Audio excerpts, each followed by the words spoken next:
My name is Juan Garcia. Mayor, councilors, first of all, kudos to the resilience leaders for the tremendous service they are providing the community. Also, I'd like to thank Peter Goodman for elevating the attacks on Carlos small businesses in the local media. Carlos is the gentleman that had feces smeared on his building and other numerous attacks.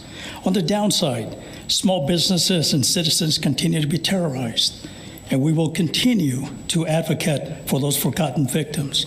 I met with Vanessa, owner of Nessa's coffee shop on Picacho, whose window was broken, about $500 worth of damage. Nothing to gain, pure hate, because criminals know there are no consequences. I met with Livingston's bridal and events owner, Mrs. New Mexico, Roxanne, who got hit with about $10,000 worth of damage by the destructive Las Cruces criminal element. And Oscar's Beauty Salon, and Sally's Beauty Store, or Walgreens on North Main Street, with criminal shoppers walking out with carts full of stolen merchandise. We wrote to Representative Cadena, who represents Carlos, and Rubio, and Gallegos, Ferrari, Madrid, Cervantes, along with Senator Steinborn, Souls, Hamblin, addressing the continued attacks on Las Cruces small businesses. Zero response. Nada. How many small businesses have come and shared their suffering? Hundreds, perhaps, maybe more, but silence. So where are the New Mexico elected officials advocating for deterrence and consequences for these criminal acts? In my opinion, advocating for harsher punishment for these criminals is not a narrative of the progressive socialist agenda. Turning criminals into victims is a more suitable, quote, social justice cause.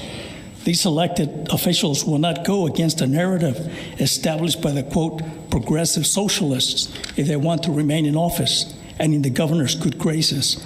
Look at how many conservative, quote, Democrats were primaried in 2020 for opposing abortion.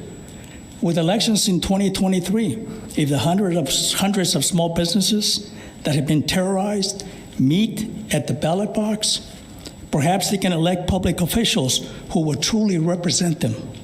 Las Cruces Sun, dated 2017. When the council approved Las Cruces as a welcoming community, quote, then Mayor Pro Tem Sark stated, I feel that we need this kind of resolution so that all the people in Las Cruces can feel safe.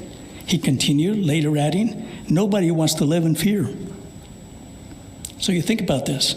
Let's protect those here that are criminally or illegally, but not the small businesses under attack living in fear today. My recommendation, please offer small businesses suffering a financial impact an opportunity to offset their losses that are incurred by the failure of the current political system to protect them.